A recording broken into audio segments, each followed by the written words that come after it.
बृहत वाङ्मय में कहा गया है, नतम अरि कंठ छित्ता करे, जंग से करे अपनिया दुरप्पा, से नाहि मत्सु मुहम तो पत्ते, पच्छाणुतावेण दया विहूणो। हमारी दुनिया में अनंत अनंत आत्माएं हैं। उन सारी आत्माओं को संभवतः 4 भागों में बांटा जा सकता है। 4 भाग परमात्मा, महात्मा, सदात्मा और दुरात्मा। परमात्मा वे आत्माएं हैं जो मोक्ष में जा चुकी हैं। सिद्ध भगवान सारे के सारे परमात्मा हैं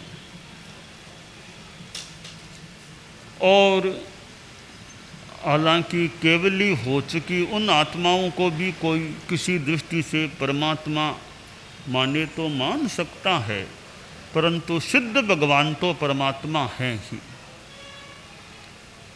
दूसरा प्रकार है सदात्मा। परमात्मा तो मोक्ष में जो हैं उनसे न हमारी सीधी बात होती है, न वे हमें प्रवचन सुनाकर लाभान्वित अब करते हैं। वे तो परम परम पूजनीय आत्माएं हैं। संसार में जो आत्माएं हैं उनमें बहुत उच्च कोटि की आत्माएं हैं महात्मा।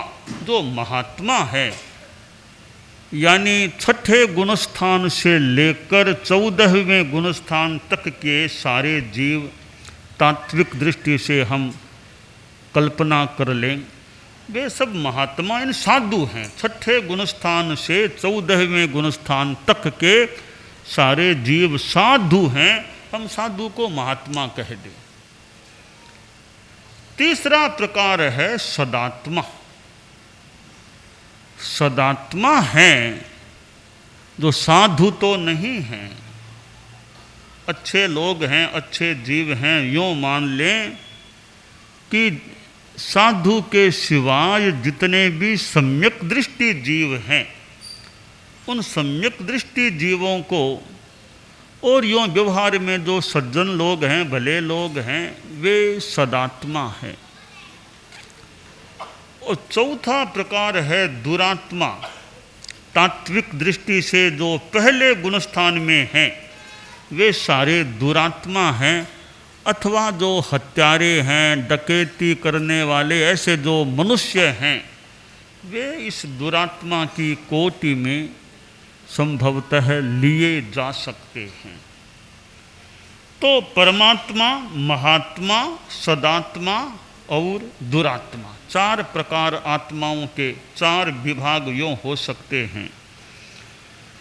अब परमात्मा तो जो मोक्ष में जा चुके वे हैं, जो जाएंगे वे भी फिर परमात्मा हो जाएंगे।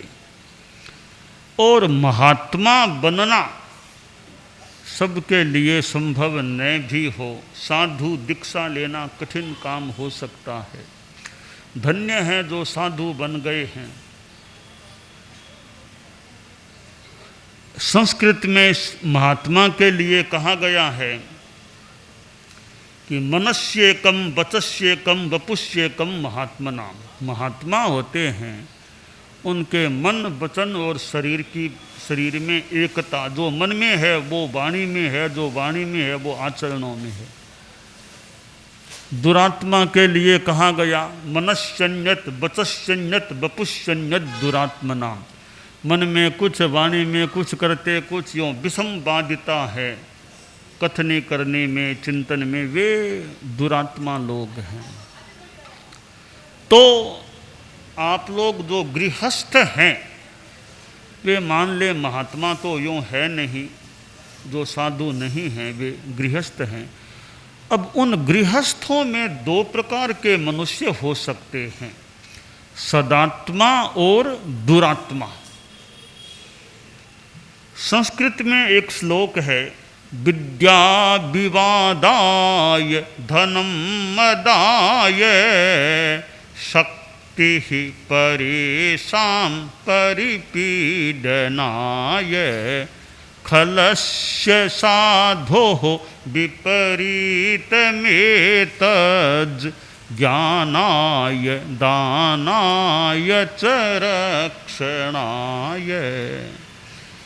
कि सज्जन दुर्जन आदमी का कुछ विवेचन किया गया है कि सज्जन कौन दुर्जन कौन। कि विद्या, एक दुर्जन के पास विद्या है, बुद्धि विद्या है, तो दुर्जन आदमी विद्या के द्वारा विवाद को बढ़ाता है, विवाद करेगा, विवाद करके बात को उलझाने का प्रयास कर सकेगा। वह दुर्जन है जो विद्या का दुरुपयोग करता है। और एक सज्जन के पास विद्या है तो वह विद्या से ज्ञान दूसरों को बांटेगा, खुद का ज्ञान बढ़ाएगा, तो वो ज्ञान वर्धन वाली हो सकती है सज्जन की विद्या। एक दुर्जन के पास धन है तो दुर्जन आदमी धन से अहंकार करने वाला बन जाता है, बन सकता है कि मेरे पास इतना धन है। धन का परित्याग नहीं करता, अहंकार करता है, राग करता है, धन से मोह रखता है और अहंकार करता है। सज्जन आदमी के पास धन है कि दान करो, जितना हो सके दान दो, वो दान देता है। एक दुर्जन आदमी के पास अगर बल है, शक्ति है, तो दुर्जन आदमी के पास शक्ति है तो वह दूसरों को दुख देने वाला, शक्ति से पर पीड़ा करने वाला, पर पीड़न परायण बन जाता है या दूसरों को कष्ट पहुंचाने का प्रयास करता है। सज्जन के पास शक्ति है, वह दूसरों की रक्षा करने में शक्ति का उपयोग करता है। तो यह सज्जन और दुर्जन या दुर्जन और सज्जन की भेदरेखा इस श्लोक में मानो बताई गई है।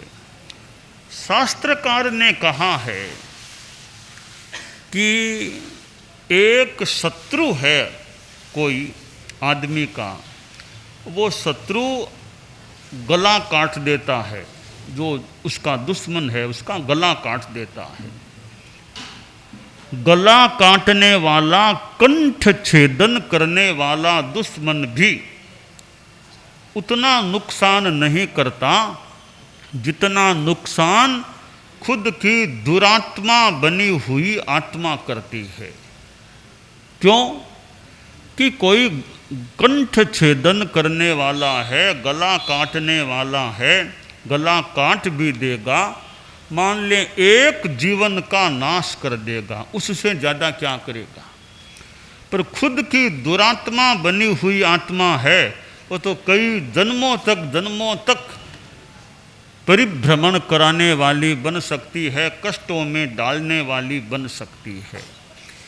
इसलिए कंठ काटने वाले शत्रु की अपेक्षा खुद की दुरात्मा बनी हुई आत्मा ज़्यादा नुकसानदेह हो सकती है। अब इस बात का अवबोध आदमी को एक अनुभूति के रूप में,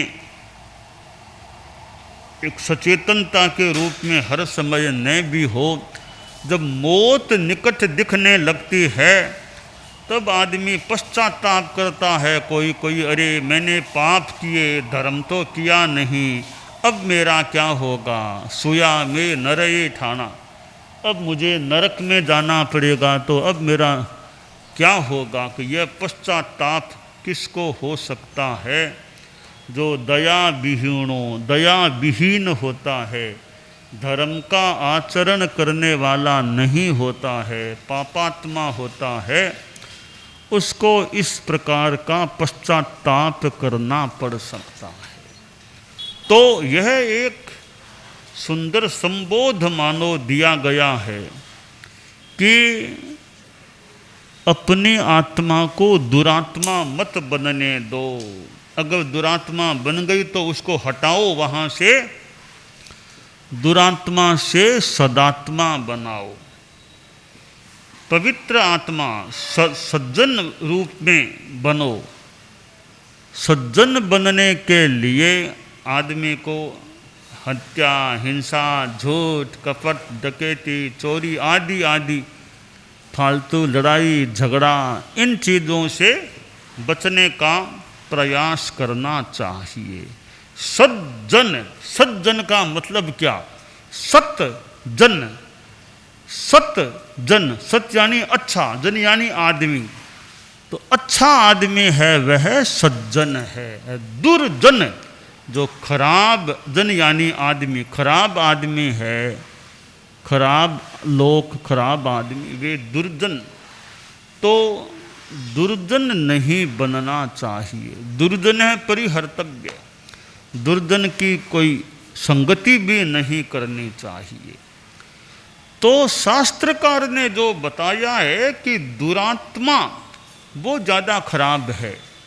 कंठ काटने वाले शत्रु से भी अपनी खुद की दुरात्मा बनी हुई आत्मा वह ज़्यादा नुकसानदेह होती है, कष्टकारक होती है। तो धर्म का संदेश है कि दुरात्मा मत बनो। अच्छे इंसान, अच्छे आदमी, साधु पुरुष यानी सदात्मा कम से कम, और महात्मा के रूप में साधु तो जिनका भाग्य है वे ही बन सकते हैं। अब दुनिया में गृहस्थ लोग हैं, उनमें कई बड़े अच्छे आदमी मिल सकते हैं।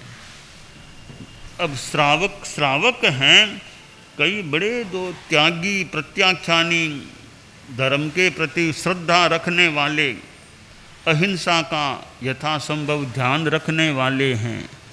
तो अच्छे सज्जन पुरुष श्रावकों में और लोगों में, नॉन जैन लोग हैं, कोई हैं अच्छे आदमी और जगह भी मिल सकते हैं, जिनके अच्छे विचार, अच्छा आचरण, बहुत ऋजु व्यवहार है, मन में दया, करुणा, अहिंसा की भावना है। ऐसे लोग और कहीं भी यानी जैनेतर समाजों में भी अच्छे आदमी मिल सकते हैं। तो आदमी अच्छा आदमी बने। परम पूज्य आचार्य श्री तुलसी ने अणुव्रत आंदोलन चलाया। अणुव्रत की बातें, अणुव्रत के नियम जीवन में अच्छी तरह आ जाते हैं तो संभव है आदमी काफ़ी अंशों में सदात्मा, सज्जन आदमी बन जाए। प्रेक्षा ध्यान आचार्य श्री महाप्रज्ञ जी कराते थे। प्रेक्षा ध्यान, ध्यान योग की साधना, अध्यात्म की भावना से भावित होने का प्रयास, तो आदमी की आत्मा निर्मलता को प्राप्त हो सकती है। भगवान महावीर कैसे महापुरुष, जो 24वें तीर्थंकर, हमारे जैन शासन में ये जो 24 तीर्थंकरों की बात है, इस अवसर पिणी के इस भरतक क्षेत्र के, उसमें अंतिम तीर्थंकर भगवान महावीर थे। और भगवान महावीर के हम मानो एक आराधक हैं, हमारे आराध्य हैं भगवान महावीर। और जैन शासन से जुड़े हुए मान लें, पर मैं तो सोचता हूँ ऐसे तीर्थंकर किस शासन से जुड़े हुए नहीं हैं। वो तो मानो सबके लिए कल्याणकारी बन सकते हैं। जैन तो एक उनकी परंपरा मान लो एक आगे जाके बन सकती है, परंतु ऐसे महापुरुष तो मानो पूरी दुनिया के रत्न हैं, दुनिया की संपत्ति है। वह तो तीर्थंकर जैसी महान आत्माएं होती हैं। और उनके उपदेश, उनके संदेश मानव मात्र के लिए ग्रहणीय, कल्याणकारी सिद्ध हो सकते हैं। और भगवान महावीर की फिर परंपरा आगे उत्तरवर्ती आचार्य परंपरा जो चली है, और आचार्य भिक्षु जो हमारे धर्म संघ के प्रथम आचार्य हुए, आज से 264 वर्ष करीब पहले हमारे धर्म संघ जैन श्वेतांबर तेरा पंथ का प्रारंभ हुआ था। और वे आचार्य श्री भिक्षु हमारे आद्य आचार्य हुए हैं, आदि आचार्य हुए हैं। और उन्होंने जो एक मर्यादा, अनुशासन और उनका अपना दर्शन, उनकी अपनी आचार की बातें, तो एक विशिष्ट व्यक्तित्व आचार्य भिक्षु में संभवतः हम पठन के द्वारा, मनन के द्वारा, श्रवण के द्वारा देखने का प्रयास या दिख सकता है कि कैसे कैसे व्यक्तित्व थे, उनका ज्ञान कितना था, कितना उनका एक सिद्धांत पक्ष अपना था, इतने आचार का पक्ष भी था, इधर मर्यादा, अनुशासन, और ये एक पंथ एक शुरू हो गया कि पंथ चलाने का लक्ष्य भले न भी हो, परंतु एक पंथ बन गया। चलते गए चलते चले तो पंथ भी मानो बन गया। जो भी, तो हम तेरा पंथ धर्म संघ जैन श्वेतांबर के व्यक्ति हैं। तो हमारे पहले गुरु आचार्य श्री भिक्षु, उनकी फिर उत्तरवर्ती आचार्य परंपरा, और 9वें आचार्य श्री तुलसी और 10वें आचार्य श्री महाप्रज्ञ जी गुरु हुए। और 9वें और 10वें दोनों ही गुरु अतीत में खानदेश में पधार चुके थे। और फिर तेरा पंथ के संभवतः अतीत में 2 ही आचार्य, जो अनंतर अतीत में दोनों आचार्य श्री खानदेश में पधारे हैं। और फिर उनकी परंपरा में तीसरे में हमें मान ले, हम भी खानदेश में आए हैं। तो ये खानदेश के इतने क्षेत्र हैं, सारे क्षेत्रों में तो अभी जाना नहीं हो सका। अब शहादा है, और दोंडाईचा है, 40 गांव है, मनमाड़, मालेगांव, इधर बराना, जो भी कई क्षेत्र ऐसे होंगे जहां हम खानदेश में आए हैं।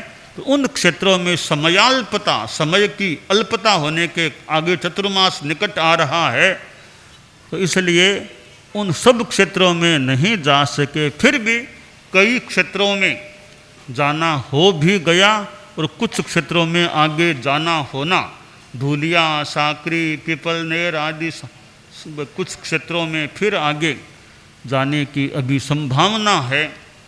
तो यह खानदेश की एरिया, जहाँ हमारे धर्म संघ के आचार्यों का भी पादार्पण हुआ है, वर्तमान में हुआ है, तो खानदेश की जनता में भी अपनी धार्मिक भावना, अध्यात्म की भावना पुष्ट रहे, और बच्चों में अच्छे संस्कार, ये ज्ञानशाला जैसे माध्यम हैं, अच्छे संस्कार उनमें रहें, धर्म की भावना, तत्व ज्ञान, अच्छे कार्यकर्ता धार्मिक आध्यात्मिक क्षेत्र में काम करने वाले वे बन सकते हैं। तो साधु साधियों का आना जाना, रहना, विचरना होता है। तो एक संस्कारों को संपोषण मिलने की संभावना बन सकती है। खानदेश में कितनी कितनी चारित्रात्माएं आई हैं, यहाँ रही हैं, विचरण किया है। आचार्यों का तो हुआ ही है ना, चारित्रात्माओं ने, आचार्य तो कभी कभी पधार गए, बाकी ज़्यादा तो चारित्रात्माएं साधु साध्वियाँ हैं, कभी समणियाँ भी हो सकती हैं, और भी हमारे कोई उपासक वगैरह भी कोई यहाँ काम करने वाले हो सकते हैं। तो मूल बात है कि धर्म की जागरणा रहे, जीवन अच्छा रहे, आत्मा अच्छी रहे। तो शास्त्र में जो कहा गया कि कंठ छेदन करने वाले व्यक्ति की अपेक्षा, उस दुश्मन की अपेक्षा अपनी खुद की दुरात्मा ज़्यादा हमारा अहित करने वाली बन सकती है। अतः हम अपनी आत्मा को दुरात्मा बनने से बचाएं, अच्छी आत्मा बनाए रखें या बनाने का प्रयास करें, यह कामना है।